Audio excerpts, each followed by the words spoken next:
Gama kaabaliita Itoophiyaan daangaa Sudaan waliin waldaan geessutti haleellaa loltoota Itoophiyaan gaggeeffameen loltoonni Sudaan ajjeefamuu isaanii Sudaan himatteetti. Mootummaan Itoophiyaa garuu daangaa kana irratti finciltoota Tigraay lo'anii biyyattii seenan rukute malee loltoota Sudaan irratti haleellaa hin banne jechuun deebii kenneera. Ammayyuu taanaan gabaasa dabalataa qaba. Waraanni Sudaan ibsa gaafa sanbata darbe baaseen waraanni Itoophiyaa fi milishaan waliin ta'uun daangaarratti loltoota Guyyaarratti haleellaa raawwatanii miidhaa geessisaniiru jechuun ibseera. Ta'us miidhaan dhaqqabe hammas jedhee ifatti hin dubbanne. Himannaan akkanaa gama Sudaan yeroo dhiyaatu kun kan jalqabaa miti. Baatii fulbaana darbees Sudaan waraanni Itoophiyaa daangaa cabsee natti seena jechuun himattee turte. Yeroosis mootummaan Itoophiyaa himannaa kana balaaleffateera. Waraanni Sudaan ibsa baaseen waraanni Itoophiyaa fi milishaan Alfashagaa Alsugaaritti haleellaa banuun ajjeechaa raawwateera jedheera. Humnoonni keenya haleellaa kana ofirraa qulataniiru. Kanneen haleellaa raawwatan irratti lubbuu namaa fi qabeenya irratti miidhaa geessisneerra jechuusaa Reuters gabaaseera. Reuters madda waraanaa eeruun akka gabaasetti loltoonni Sudaan ajjeefaman 6dha. Ta'us gabaasaaleen kanneen du'an 2dha jedhu. Miidiyaan Turkii Anadolu madda eeruun akka gabaasetti waraanni Sudaan ajjeefaman 2dha. Kan madaanis akka jiran gabaase.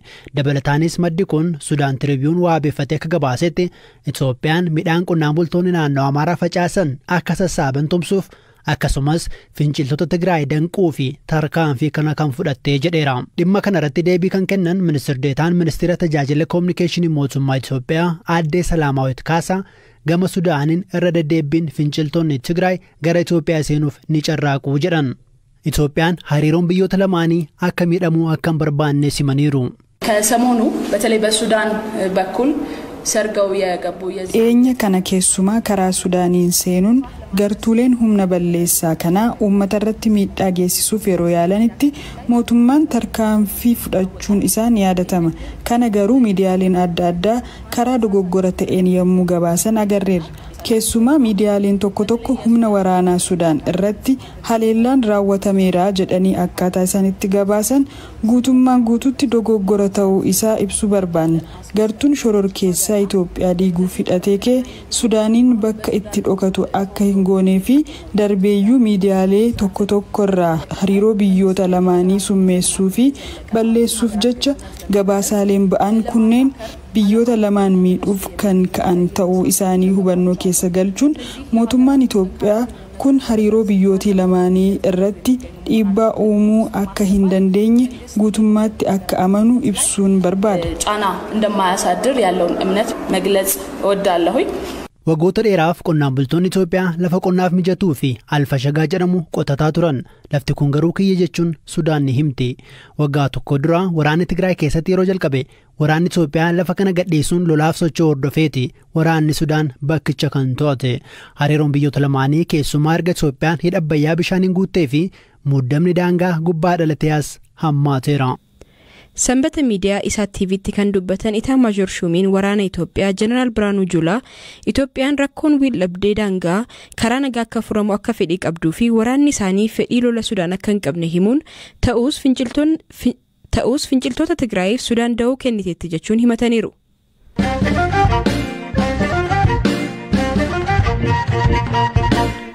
Pireezidaantiin Afrikaa Kibbaa Cyril Ramaphosa sababa gosa vaayirasii COVID-19 haaraa Omicron jedhamuun biyya isaaniitti argame wal qabatee dhorka imalaa biyyattii fi biyyoota ollaa irratti fudhatame balaaleffataniiru.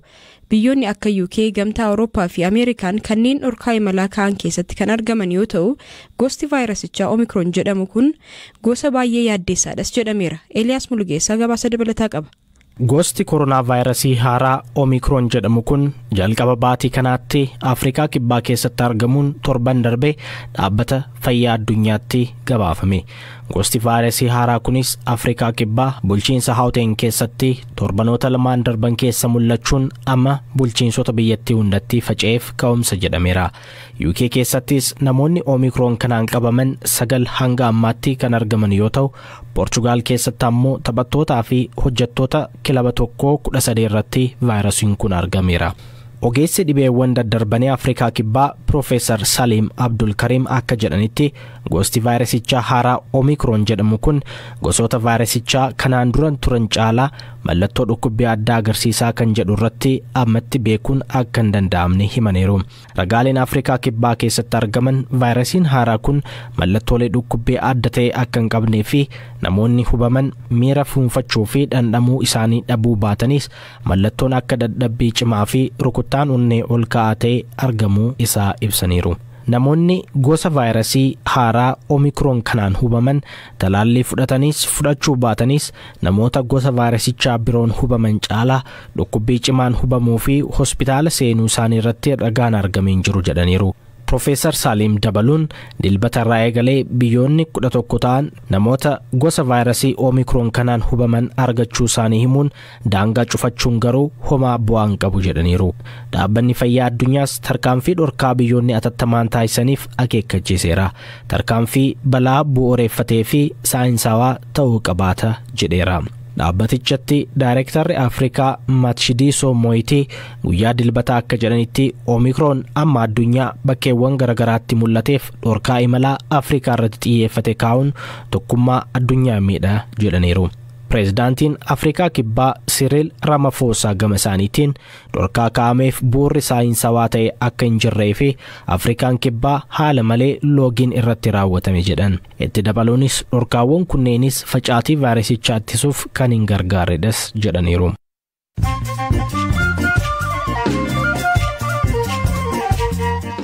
Dhaggeeffattoota keenya ammoo odeessaalee addunyaa gaggabaaboon isin biraan ga'a.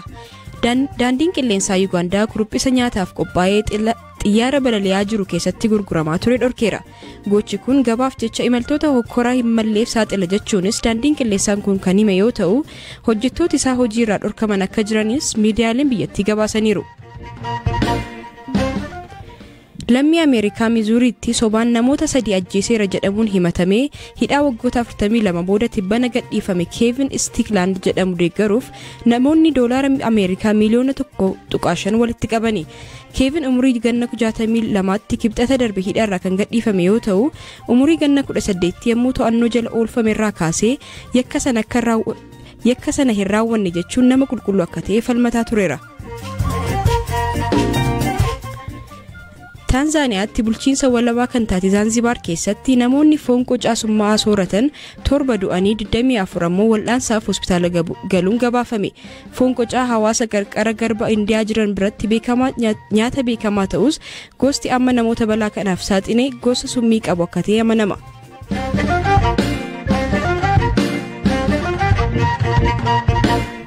Dhaabbata walta'iinsaa biyyoota Afrikaa bahaa kan ta'e IGAD dorgommii walaloo nagaa qopheesse kan injifate dargaggoon Booranaa addunyaa kanatti nagaan bakka guddaa qaba jechuun BBCtti himeera. Yuunivarsiitii Diillaatti barsiisaa kan ta'e Jaatanii Boonayyaa Godaanaa dorgommii kana injifachuu isaatti guddoo gammaduu isaas dubbata. Kana malees Jaataniin amma dura afaan Oromoon kitaabota 2 maxxanseera. Waa'ila kiyyaa Eeliyaas Mulgeetaatu dubbise.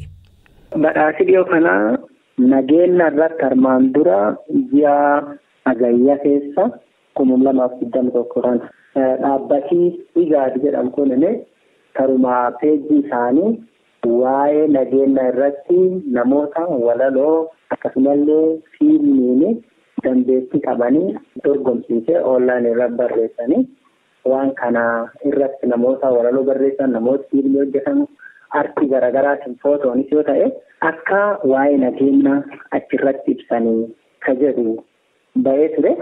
Anilleen liinkii isaanii kana hordofee achirratti hirmaadhe walaloo waan nageenya kanirra barreesse.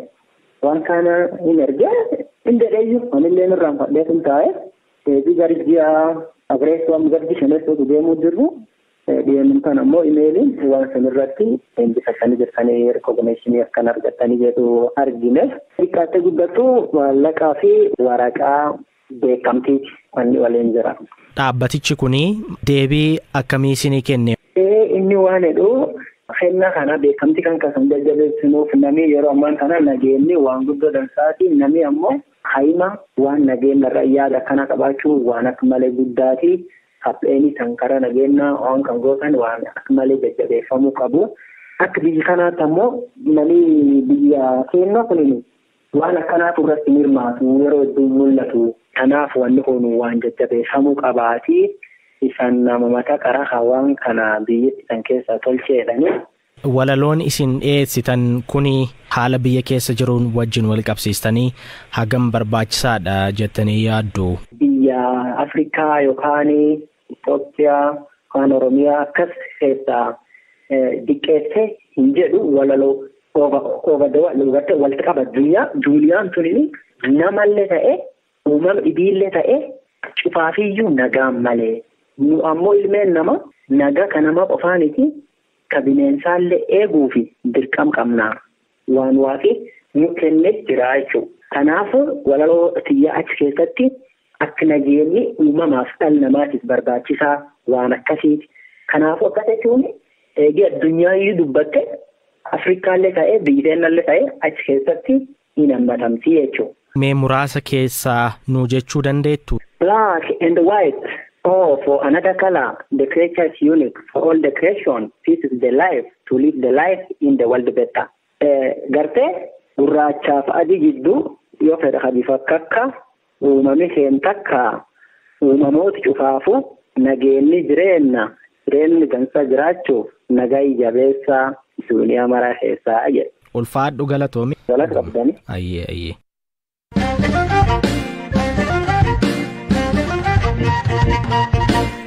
Odeessa keenya xumuraan ammoo oduun ispoortiin sinitti hima.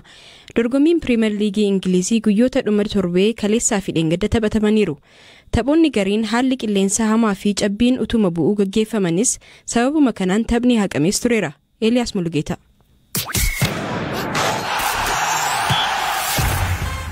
Dorgommiin kubbaa miilaa guyyaadhaa guyyaatti wantoota hin eegamne keessummeessuu fi si'oominaan eegamu Piriimeer Liigiin Ingiliz guyyoota dhuma torbee darbanii irrattis taphatameera.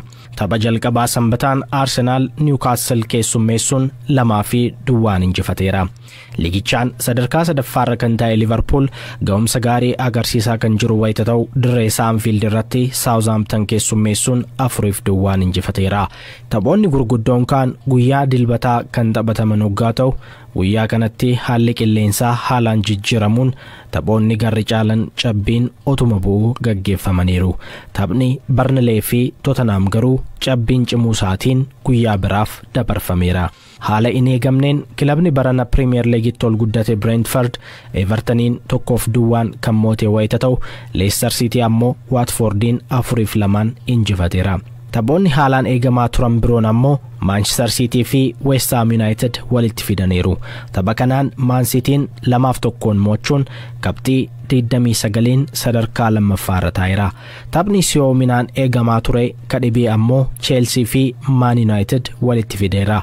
Tapha Stamford Bridgetti taphatame kanaan leenjisaa isaa kan gaggeesse Man United leenjisaa yeroo haaraan durfamaa dirree galuun qabxii qooddatee ba'uu danda'eera.